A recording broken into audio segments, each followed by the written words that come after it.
Salut à tous et bienvenue dans cette nouvelle vidéo qui va être le bilan lecture du mois de février. Et je suis super ravie puisque depuis le début de l'année j'ai un super rythme de lecture. Je ne savais pas ce qui arrive pourvu que ça dure parce que là j'ai encore 5 livres à vous présenter pour ce mois de février. Alors contrairement au mois de janvier, ça n'a pas toujours été des bonnes lectures. Il y a eu du bon, il y a eu du moins bon, mais ça fait partie du jeu, hein, ma pauvre Lucette, j'ai envie de vous dire. Donc je vais vous parler de tout ça. J'ai commencé ce mois de février avec un tout petit livre, mais qui a été vraiment un livre coup de poing. Il s'agit de Antéchrista d'Amélie Nothomb aux éditions Le Livre de Poche. Vous le savez, j'aime bien lire de temps en temps des livres d'Amélie Nothomb parce que c'est des tout petits livres assez courts. Celui-ci fait 150 pages à peine, ça se lit super vite. Mais à chaque fois, c'est quand même des thématiques très poignantes puisque là, on va aborder la thématique de l'amitié toxique et de la figure du pervers narcissique au féminin. Donc pour l'histoire, on va suivre notre narratrice qui s'appelle Blanche.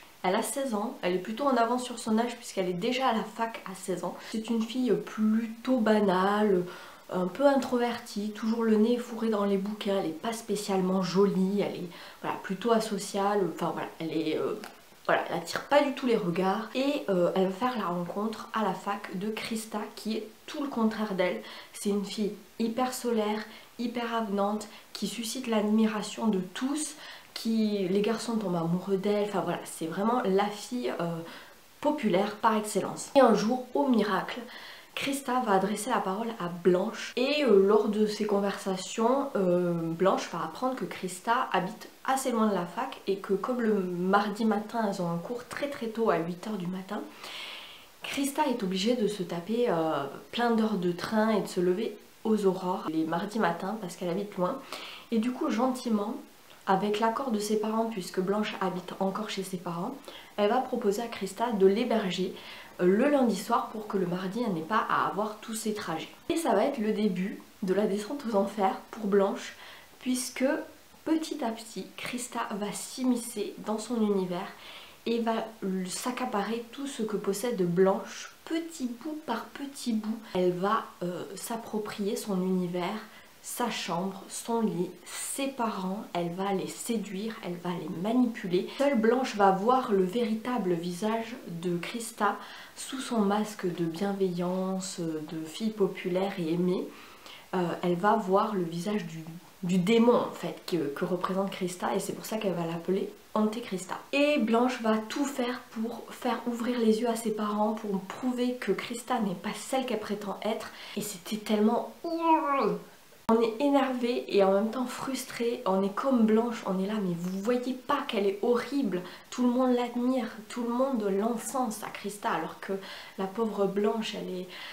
Oh là là, c'était vraiment hyper dérangeant, c'est pour ça que c'est vraiment un roman coup de poing, j'ai adoré vraiment. Il y a des scènes qui sont d'une violence banale en fait, ordinaire mais... d'une cruauté et j'ai trouvé que Amélie Nothomb arrivait vraiment à retranscrire l'adolescence, ce que c'était d'être une jeune fille de 16 ans, parfois avec des complexes, mal dans sa peau, mal dans son corps, cette rivalité aussi avec des filles qui sont beaucoup plus solaires, beaucoup plus populaires, etc. Et c'était vraiment super bien décrit et on est de tout cœur avec Blanche. Voilà, c'était vraiment super, je vous le recommande, c'est un excellent Amélie Nothomb. Ce n'est pas une autofiction comme elle a l'habitude de faire de temps en temps, elle écrit des livres sur sa propre vie. Là non, c'est complètement inventé, mais par contre c'était un excellent Amélie Nothomb, allez-y. Je continue avec une petite déception, oui. Ce livre, c'était une relique de ma palle qui traînait depuis au moins 4 ou 5 ans, je n'arrivais pas à le sortir. La 4e de couve, la couve, le titre, l'auteur, rien ne m'attirait. Je l'ai quand même lu puisque je l'ai vu passer sur Instagram. Et oui, je suis un mouton. Un type qui l'avait lu qui disait que c'était super génial comme livre et tout. Et c'était le signe en fait que j'attendais pour le sortir de ma palle. Je sais pas si vous, ça vous arrive aussi d'attendre un signe du destin ou de la vie pour sortir des livres. Comment est-ce que vous choisissez vos prochaines lectures ? Mais moi, voilà, je vois un truc et hop, je me dis, tiens, c'est le moment ou jamais. Donc je l'ai sorti. Il s'agit de, en toute franchise, de Richard Ford aux éditions Point. Alors pour l'histoire, on va suivre un jeune retraité de 68 ans qui s'appelle Frank Bascombe. Il habite dans le New Jersey avec sa deuxième femme Sally. Et voilà, c'est un ancien agent immobilier à la retraite. Et il va nous parler de sa vie de retraité, donc il ne se passe rien. Il va nous parler de sa femme Sally, de sa première épouse Anne qui se meurt petit à petit de la maladie de Parkinson dans une sorte d'EHPAD. Il va nous parler de ses enfants qui sont grands et qu'il ne voit pas souvent. Il va rendre visite aussi à un de ses anciens amis qui a un cancer, un ancien client à qui il a vendu une maison qui a été retournée par l'ouragan Sandy. Enfin voilà, ce genre de petites anecdotes, et à part ça, il ne se passe rien. Je me suis royalement fait chier dans ce bouquin du début à la fin. Je sais pas quel était le projet de l'auteur dans ce bouquin parce que je ne l'ai pas compris, peut-être je suis passée complètement à côté. Mais voilà, je me disais, s'il n'y a pas de fond, parce qu'il n'y a pas spécialement de moralité ou de message passé à part spoiler alerte, on meurt tous à la fin, je pense qu'on est au courant, mais voilà, il n'y a pas de moralité, je sais pas, truc abordé, et je me disais, s'il n'y a pas le fond, il va y avoir la forme, quelque chose, je sais pas, une écriture un peu poétique, mais même pas, enfin je veux dire, ça se lit très bien, hein, c'est plutôt bien écrit, ça passe tout seul, mais c'est pas non plus la panacée quoi. Heureusement il fait que 220 pages, donc ça se lit plutôt rapidement, mais j'ai pas compris le projet de ce bouquin. Alors peut-être que je suis pas la cible, parce que je suis quand même assez loin de la retraite encore, mais voilà, il se passe rien quoi, c'est la vie banale d'un mec lambda, et puis c'est même pas le stéréotype du vieillard acariâtre comme dans Là-haut, vous savez, le dessin animé Disney là, avec le vieux papy et la maison avec les ballons là, ou le vieux qui voulait pas fêter son anniversaire, ce genre de vieillards qui sont un petit peu loufoques ou un petit peu aigris, ce cliché là, mais là même pas, il est juste gentil, banal, voilà. Et il se passe rien. Donc, en toute franchise, comme le dit le titre, je n'ai pas aimé ce livre, je n'ai pas compris le projet de ce livre. Je me suis même demandé si le type sur Instagram qui l'avait lu et qui avait dit qu'il était génial n'était pas ironique, parce que... Dites-moi si vous l'avez lu, peut-être que je suis passée à côté de quelque chose. Dites-moi si vous avez aimé. Qu'est-ce que vous avez aimé? Ou si vous n'avez pas aimé, dites-moi le aussi. On peut pas aimer tous les livres, hein. Moi je prends le parti de vous parler de toutes mes lectures, les bonnes comme les mauvaises. Et celui-ci, j'ai pas aimé. On va faire les montagnes russes, puisque maintenant on va passer à un immense coup de cœur, mais vraiment j'étais agréablement surprise, j'étais embarquée par cette lecture du début à la fin. Il s'agit de Christine de Stephen King, ici aux éditions J'ai lu. Ça faisait longtemps que j'avais pas lu le King, et alors quel bonheur de le retrouver dans Christine, qui réunit en fait tout ce que j'aime chez Stephen King. C'était vraiment génial. Alors pour l'histoire, on est à la fin des années 70 dans une petite ville de Pennsylvanie, donc Libertyville. Et on va suivre deux adolescents, Denis qui est le narrateur et son meilleur ami Arnie. Ils se connaissent depuis toujours, en fait ils sont meilleurs amis depuis des années, et alors qu'ils rentrent de leur job d'été, ils vont passer devant une voiture à vendre dans la rue, une vieille Plymouth Fury de 58, qui est une véritable épave, un taco le truc. Mais pourtant Arnie va littéralement tomber amoureux de cette voiture qui s'appelle Christine. Alors Denis essaye bien de l'en dissuader de l'acheter parce que c'est une épave, il lui dit ça va coûter cher en réparation, toutes tes économies vont y passer, mais rien à faire, Arnie n'entend pas raison, il veut cette voiture, il va l'acheter à un vieux monsieur chelou du nom de Roland Lebé, qui est un personnage quand même assez important dans le bouquin. Le vieillard, c'est vraiment le stéréotype du mec du fin fond des États-Unis, un peu bizarre, ancien militaire, etc. Et donc il va acheter Christine à Roland Lebé. Évidemment, quand ses parents, Arnie, vont apprendre qu'il a acheté cette voiture, ils vont être furax, ça va très mal se passer. Même Denis va s'en prendre plein la tête. Arnie va petit à petit s'éloigner de son meilleur ami, s'éloigner de ses parents. Il va mettre Christine chez un garagiste, enfin dans un garage pour la réparer. Le garage de Will Darnell, qui est un homme pas très recommandable, mais voilà, il n'a pas le choix. Arnie, il est obligé de ranger sa voiture quelque part puisque ses parents ne veulent pas la voir. Et il va la réparer petit à petit, la retaper. Plus le temps passe, plus Christine semble s'embellir, reprendre vie. c'est comme si elle se nourrissait des mauvaises vibes qui sont dans son sillon, des disputes, etc. Et petit à petit, Arnie semble possédé, obsédé par cette voiture. Il va s'éloigner voilà, de sa famille, de son meilleur ami, de l'école aussi. Il semble gagner en maturité, il semble vieillir, il semble voilà, être vraiment possédé par cette voiture quelque part. Et il se rappelle pas aussi d'avoir changé certaines pièces et pourtant c'est comme si Christine reprenait vie et redevenait neuve jusqu'à une série de meurtres. Et je vais m'arrêter là pour le résumer. La thématique de la bagnole tueuse, c'était vraiment génial. Donc il y a un côté fantastique dans ce Stephen King, mais c'est abordé de manière crescendo en fait. Ça arrive petit à petit et ça surfe avec nos doutes en fait. On se dit non, c'est pas possible, une voiture qui prend vie, qui reprend vie et qui va tuer des gens, c'est pas possible. Et c'est exactement ce que pense Denis, puisque nous on est dans la tête de Denis aussi, donc voilà, ça se fait petit à petit crescendo comme ça, on part dans l'étrange, dans l'horreur et tout. C'est génial. À ceux qui pensent que Stephen King, qui trouvent que Stephen King a trop de descriptions, trop de longueur, moi j'ai trouvé Christine parfaitement dosée. Alors, je suis plutôt adepte des descriptions de Stephen King, donc peut-être je suis mal placée pour juger, mais j'ai trouvé que c'était super bien dosé entre le récit, les dialogues, l'action.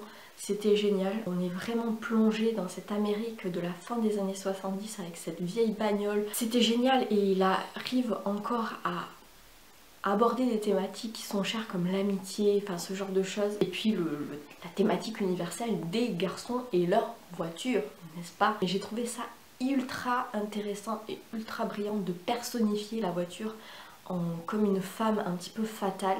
Christine, c'était génial, comme si elle avait une personnalité, cette personnification de la voiture, c'était vraiment une super thématique, j'ai adoré. Donc voilà, n'hésitez pas à le lire, il est vraiment mais génial, du Stephen King top niveau. Ensuite, on va passer à une lecture mi-figue, mi-raisin, je sais pas trop encore comment me positionner face à ce livre. Donc il s'agit de Un lieu incertain de Fred Vargas aux éditions Viviane Ami. Fred Vargas c'est une autrice de thriller français que j'avais beaucoup entendu parler en bien. Je l'avais vu quelques fois passer dans l'émission La Grande Librairie et je la trouvais hyper fantasque, hyper loufoque comme personnage. Je me rappelle le présentateur François Brunel qui galérait à chaque fois pour l'interviewer parce qu'elle répondait à côté, qu'elle voulait pas rendre la parole, elle partait dans ses monologues, dans ses digressions, donc c'était très compliqué de l'interviewer. Très loufoque, très fantasque, et j'ai retrouvé ça un petit peu dans son écriture, même si c'est un 6e ou 7e tome, je ne sais plus, de la saga avec le commissaire Adamsberg. Ça m'a pas gêné pour comprendre. Je pense que c'est pas grave si on les lit pas dans l'ordre. Donc là on va suivre le commissaire Adamsberg de la brigade criminelle de Paris et toute son équipe. On le retrouve au début du roman, il est à Londres pour un meeting de police et alors qu'ils ont fini le meeting, ils vont être lui et son adjoint Danglars.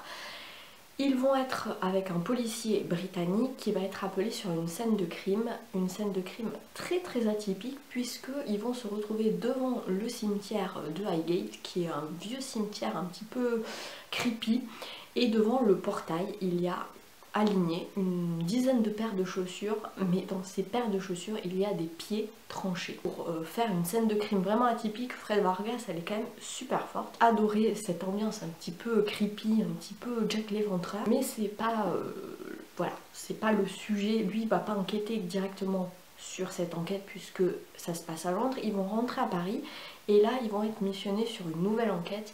Un vieillard richissime s'est fait écrabouillé chez lui, donc vraiment écrabouillé, genre il reste plus rien, plus un os, plus un morceau de chair, c'est une mare de sang le gars, et du coup il va falloir trouver le coupable dans l'entourage de ce vieillard un petit peu chelou, et l'enquête va le mener jusqu'en Serbie et va réinterroger en fait la figure mythique du vampire. Alors pas du côté littéral du vampire style Dracula, mais plus du côté des superstitions et des croyances des locaux, des autochtones. Et c'était super intéressant comme thématique. Après j'ai trouvé que On s'attache pas spécialement au personnage. Moi je suis restée assez de marbre sur ce qui pouvait arriver à Damsberg. Alors je sais pas, c'est peut-être parce que je suis arrivée en cours de route, mais j'ai pas trouvé que l'autrice s'attardait vraiment sur l'affect par rapport au personnage, mais se concentrait plus sur l'histoire et l'enquête. Mais j'ai trouvé ça intéressant, vraiment la mythologie autour du vampire, etc. J'ai trouvé ça super. J'ai bien aimé l'ambiance un petit peu gothique qui se dégage de ce bouquin, alors que ça se passe à notre époque, puisque les policiers ont des téléphones, des smartphones, internet, etc. Mais dans ma tête, je pouvais pas m'empêcher d'imaginer une ambiance très victorienne, très à la Jack l'Éventreur, gothique comme ça, c'était super sympa. Mais j'avoue que des fois, je sais pas, il y a ce côté très loufoque, absurde dans l'écriture, mais à chaque fois elle surfe entre ce côté complètement barré et le côté très cartésien et très carré de l'enquête. L'autrice elle fait des trucs au moment où elle part un peu trop dans son délire absurde, elle fait une bifurcation pour revenir un petit peu dans quelque chose de très cartésien, de très logique. Et en fait ça m'a beaucoup perturbée en fait, ce côté là, cette espèce de dichotomie entre le côté loufoque et le côté cartésien. Donc je sais pas trop quoi en penser. Peut-être qu'il faudrait que je lise un autre roman de cette autrice pour me faire un avis plus tranché, parce que j'ai été très surprise en fait, c'est vraiment hors catégorie ce genre de bouquin. J'ai pas détesté, mais ça n'a pas été un coup de cœur non plus. Alors vous êtes bien avancé avec ça, hein, je suis désolée, mais je sais pas trop quoi en penser. Voilà, j'ai un peu le cul entre deux chaises avec ce bouquin. Donc n'hésitez pas à me dire si vous avez déjà lu du Fred Vargas, qu'est-ce que vous en pensez, est-ce que vous aimez, est-ce que vous détestez, si oui pourquoi, parce que je sais pas trop. Vous êtes bien avancé, hein, je suis désolée. Ouh, j'ai plus de batterie, vite! Et enfin, pour terminer ma dernière lecture de février, c'est un service presse qui m'a été gentiment envoyé par l'auteur lui-même. Il me l'a proposé et j'ai accepté parce que la 4e de couve me tentait bien. Donc, merci encore à Patrice Lessina pour l'envoi. Donc il s'agit de L'éveil, qui est le premier tome des Chroniques d'Harmonie de Patrice Lessina. Donc c'est auto-édité, mais vous pouvez le retrouver sur Amazon. Je vous mettrai bien évidemment en barre d'infos le lien si vous voulez vous le procurer, et aussi le groupe, enfin la page Facebook de l'auteur, puisque voilà, pour se tenir un petit peu informé, puisqu'il est en train d'écrire le 2e tome et ça sera une trilogie. Donc dans ce premier tome on est sur de la science-fiction young adulte, d'après ce que m'avait vendu l'auteur. Alors je suis plutôt d'accord pour le côté science-fiction, un peu moins pour le côté young adulte, mais j'y reviendrai après. Donc pour l'histoire on va suivre 2 personnages. On est dans un univers complètement inventé, avec d'un côté les terres sauvages, qui sont des terres inhospitalières où règne la loi du plus fort, où il faut vraiment se battre pour survivre. Et c'est de là que vient Kali, qui est une jeune femme un peu combattante, un petit peu hors la loi. Elle n'a pas eu le choix en fait, elle a grandi dans cet univers très très inhospitalier, et elle va être emprisonnée suite à un vol qui a mal tourné, et elle va être libérée par le premier rayon du duché d'Harmonie. Donc l'autre partie de cet univers, c'est le duché d'Harmonie, qui est comment dire, une société où un peu utopique au début, entre enfin voilà, il y a un duc avec sa cour, on a un ordre religieux qui s'appelle l'ordre de la lumière, avec des rayons, en fait c'est des sortes de prêtres, je dirais, enfin un peu ce genre là. Et puis ensuite on a le peuple d'Harmonie qui est le bas peuple, qui s'occupe voilà, de travailler, de faire tourner un petit peu le duché. C'est un univers, le duché d'Harmonie, où tout le monde ne manque de rien. Enfin voilà, ils ont tous un toit, tous à manger, tout est bien organisé, une vraie société bien construite. Et donc Kali a souvent entendu parler du duché d'Harmonie comme étant un petit peu le paradis sur terre, et elle va se retrouver là, un peu malgré elle parce qu'elle l'a pas choisi, et c'est le premier rayon, donc le chef en fait de l'ordre de la lumière, qui va la sortir de prison, en faire un rayon espion. Elle va être mandatée par lui pour détecter en fait des voleurs de quelqu'un en train de voler le duché d'Harmonie, avec des objets fabriqués par le duché, mais aussi de l'énergie, etc. Donc elle doit découvrir qui c'est, qu'est-ce qui se passe, quelles sont ses magouilles, et vu qu'elle est une voleuse expérimentée, elle est plutôt bien placée pour ce job. Donc elle va découvrir, on va découvrir à travers elle tout le duché, enfin l'univers du duché d'Harmonie, elle qui ne connaît pas, même l'ordre religieux, l'ordre de la lumière qui vénère en fait la déesse de la lumière. Elle comprend pas trop puisque tous les harmoniens semblent en admiration totale par rapport à cette déesse dont elle ne connaît rien, et donc voilà, elle va commencer à explorer un petit peu le duché Harmonie. Elle va être hyper ravie d'avoir un toit sur la tête, un lit où dormir, de pouvoir manger autant qu'elle veut, donc rien que pour ça elle est super reconnaissante, mais elle a quand même un travail, celui de trouver qui sont ces voleurs de ressources. Et d'un autre côté, on va suivre Gwenaël qui est lui un jeune domestique au palais ducal. Lui, son job c'est de nettoyer le palais et de servir lors des banquets. Et justement lors d'un banquet un petit peu arrosé, il y a un des seigneurs du duc, de la cour du duc, qui va frapper une jeune femme sur le chemin de ronde du palais. Et Gwenaël va s'interposer, sauf que normalement il n'a pas le droit de frapper un noble, donc voilà, et il se trouve que le seigneur Anton, donc ce noble qui était en train de frapper la jeune femme, va le balancer par-dessus les créneaux, enfin par-dessus le chemin de ronde. Il va faire une chute vertigineuse, mais il ne va pas mourir. Il va se réveiller quelques temps plus tard au dispensaire, une sorte d'infirmerie, avec un énorme mal de crâne, et il va se rendre compte que il est doté d'un don.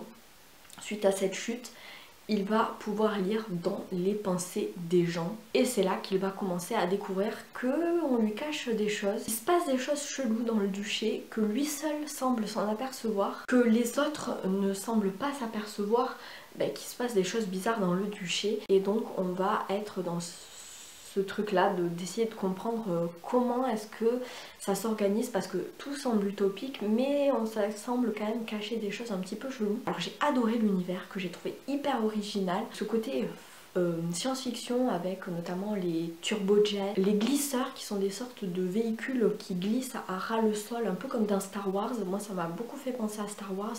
Il y a aussi les blasters qui sont des espèces de fusils un petit peu laser.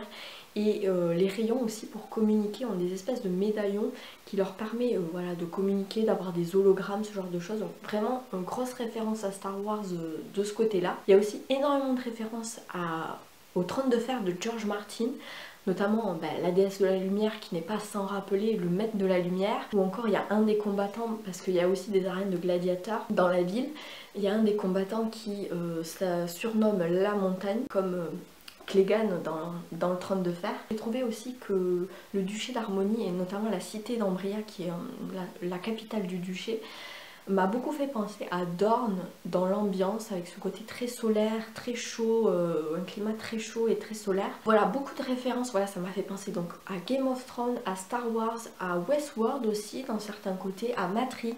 Donc vraiment ce côté un petit peu science-fiction que j'ai beaucoup aimé. Après j'ai pas trouvé que c'était young adulte. J'ai trouvé ça beaucoup plus jeunesse dans l'écriture.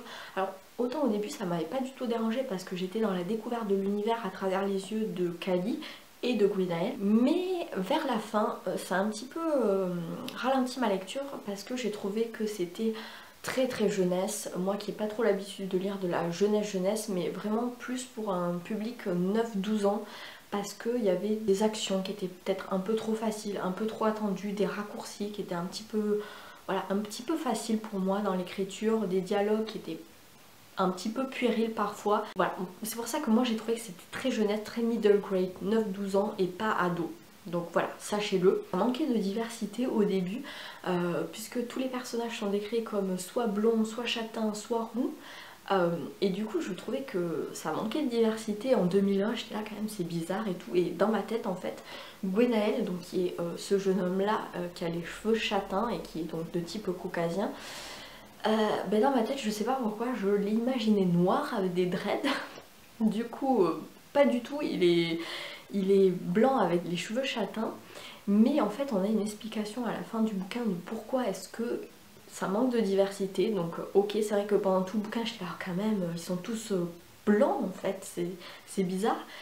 Il y a une explication, de même que Gwenaël je le trouvais très neuneux quand même, franchement il était un peu bête, Mais pareil, il y a une explication à la fin, donc c'était plutôt intéressant. J'ai très hâte de savoir la suite des aventures, puisque ce qui m'a manqué c'était les terres sauvages, puisqu'on en entendait vraiment beaucoup parler de cet autre côté du duché, les terres sauvages, qui était un endroit très hostile. Et je pense que d'après la fin de ce tome-ci, va y avoir le second tome qui va se passer dans les terres sauvages, donc j'ai très hâte d'explorer cet univers-là. Ce qui m'a manqué peut-être aussi, c'est une carte en débit de bouquin, parce que au début j'avais un petit peu de mal à me figurer l'univers entre les terres sauvages, le duché d'Harmonie, Ambria, etc. J'avais pas compris que Ambria en fait c'était la capitale du duché, là où il y avait la cour ducale avec le palais ducal, etc.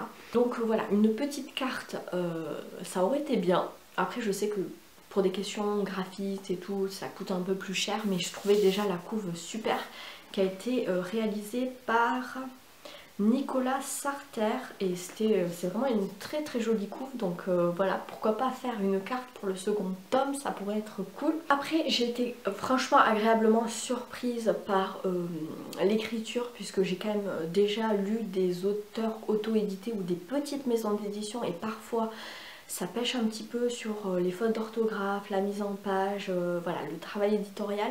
Là j'ai trouvé que c'était super bien réalisé. Alors oui, il y a peut-être quelques petites coquilles de temps en temps, une virgule ou un accent, mais bon, ça gêne pas, franchement. Ça m'a pas dérangé, parce que des fois ça peut sortir le lecteur de sa lecture d'avoir ce genre de choses, et là non, c'était super bien. La mise en page, le travail éditorial était quand même vachement bien fait. Petite originalité du bouquin, c'est que les chapitres commencent non pas sur la page de droite, mais sur la page de gauche. Ici, vous voyez. Alors là, c'est des chapitres assez courts, il y en a des plus longs, mais petite originalité de faire commencer le chapitre sur la page de gauche. Pourquoi pas, voilà, c'était sympa. Ça se lit super bien. J'ai trouvé aussi tout l'univers avec ce pouvoir religieux, puisqu'en fait, le pouvoir ne réside pas du tout entre les mains du duc et de la cour ducale, mais entre les mains de l'ordre religieux. J'ai trouvé ça hyper intéressant, ce côté politique et religieux, très fort. J'ai adoré toute la technologie, j'ai adoré vraiment un univers hyper original. Mais voilà, très jeunesse dans l'écriture, dans l'enchaînement des actions. Parfois un petit peu facile, ça manquait peut-être un petit peu d'assises parfois, ce qui me fait dire que c'est pas du young adulte mais plus de la jeunesse. Mais au-delà de ça, j'ai adoré l'univers, j'ai très envie de découvrir la suite. Je sais que le tome 2 est en cours d'écriture, ce que m'a dit l'auteur, et voilà, c'était génial. En plus il m'a gentiment envoyé un petit marque-page fait main, trop mignon. Merci beaucoup Patrice pour ta confiance, et ben bon courage pour la suite de l'écriture, parce que moi j'ai très hâte de savoir ce qui va arriver à Gwenaëlle et Kali dans le tome 2. Voilà, c'est tout pour mon bilan lecture du mois de février. J'espère qu'il vous aura plu. N'hésitez pas à me dire tout ça dans les commentaires et à me dire si vous avez fait de belles lectures en ce mois de février. Si vous avez aimé cette vidéo, n'hésitez pas à mettre un petit pouce en l'air, ça fait toujours plaisir et c'est gratuit. À vous abonner si c'est toujours pas fait et à aller voir une de mes dernières vidéos. En attendant la prochaine, je vous souhaite évidemment de très bonnes lectures et je vous dis à bientôt. Ciao!